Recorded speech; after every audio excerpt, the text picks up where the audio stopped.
G'day my friends, Marty Ware here from Marty's Garden, Australian Agri Horticulturist, coming to you from my backyard here, my little space where I keep my chickens and have some worm farms and grow some plants and enjoy life. Now, if you've been watching some of my videos about the Hungry Bin Worm Farm, you'd know that I've got this love-hate relationship with it, right? But I'm in my second year and my second winter using it. So I haven't sold it, I haven't gotten rid of it, so I must still like it, right? Because the honest thing is, it's serving a purpose, and it's housing worms, it's making compost, it's putting the tea through the bottom, if you'd like to call it tea or worm wee or whatever you want to call it, and which I just recycle back through into the farm.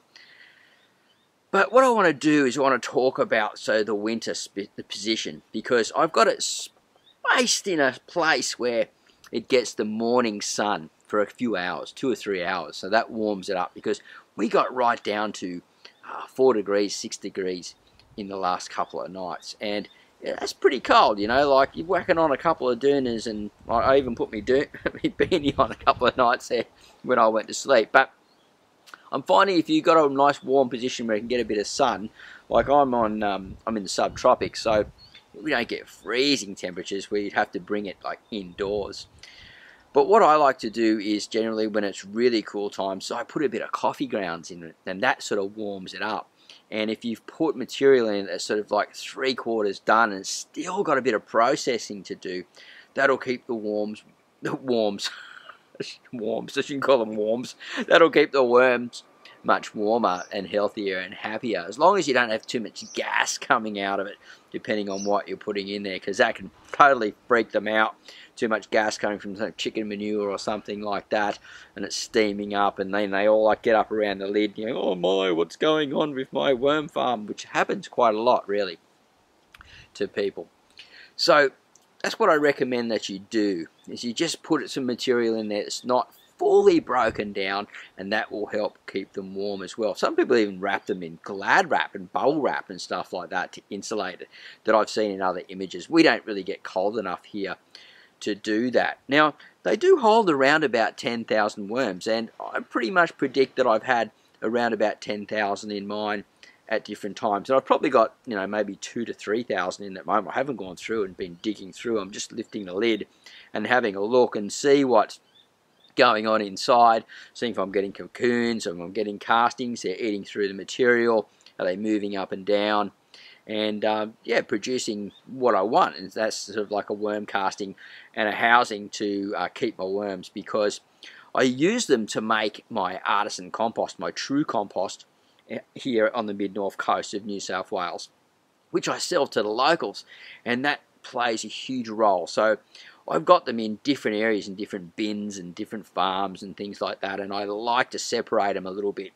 I've even got some like in my compost bin and stuff, because I do separate them, so if I have one farm doesn't perform as well as the other, I've still got this recycling of worms coming through, and I'm not losing my numbers. So I do want to actually build up a larger number of worms in the next 6 months to a year, so I can possibly start selling them online. But if you're like a backyard guy and you've only got a little worm farm, you're looking at stepping up, you know, there's a lot of reviews about the Hungry Bin, you know, the good and the bad and the ugly. Look, it does get a little bit compacted down below. I found that with my sore neck getting down to the bottom when it's heavy, that could be a bit of a problem for me at times. And other people have said, hey, it's been great for me, I haven't had any problems whatsoever. But look, as a worm farm and housing worms and doing what it needs to do, sure, it's not the perfect worm farm, but it is a pretty good system, and it will do what it needs to do, and it's on wheels, it's strong, they last for years. Mine must have been 2 years old before I got it, so it's into its 4th year. Be interesting to see how long it goes. I think they're about 300 Australian dollars or roundabout, so you know, that's cost me what, I paid $100 for it second hand, so you know, it's cost me like $50 a year. At the moment I'm getting way more, you know, like we're looking at 20 to 30,000 worms maybe that I've gotten out of it in the last 2 years. So if you look at it at, you know, Bunnings price is $50 per 1,000, it's paid for itself way over than it sort of needed to be. So I'm really happy, and then, you know, the amount of castings and things. So if you're looking at getting one and you can position it somewhere in winter time, then do that. Give it the morning sun. Give it a place where it's not in any cool breezes and things like that. Recycle the water that's going back through the farm. Feed the system, feed the biology, keep the worms happy, and you'll be really happy. Well, I'm saying happy lots of times here, aren't I? Because I'm pretty happy with this worm farm. And I highly recommend it that you do get it. Where before I wasn't so sure, but now, in my second year, yeah, I'm giving it a thumbs up. So if you like this video, if you've been using the Hungry Bin or you got some thoughts on it, leave a comment down below. I'm sure Hungry Bin's probably reading this as well because I know they do watch my videos. And yeah, I'd love to hear from you guys. Give us a big bush ranger thumbs up, like a and let me know your thoughts down below. Have a great day. Happy gardening. I wonder if we're going to have Mr. Music's out here. Hey, Mr. Music. Mr. Music. There it is. Windows wide, the curtains fly, catch the evening breeze. Without you here to keep me warm, believe I'd rather freeze. Believe I'd rather freeze. And how long can we walk that line between the sea and sand? How long can we bide our time for dreams we never planned? For dreams we never planned.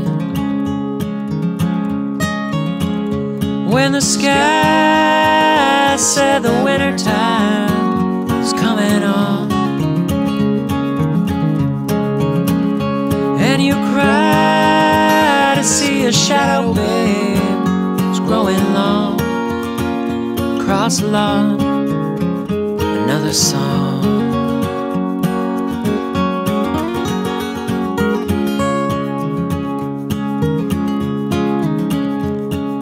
Tuesday night, it's 3 a.m. I ought to be asleep. If only I could tell you all about the dreams I keep. Oh, about the dreams I keep. I wake up every morning and I'm wasted all the day. I'd turn it all around if I could only hear you say that you are here to stay. When the sky said the winter time is coming on, and you cry to see a shadow, babe, it's growing long across the lawn, another song.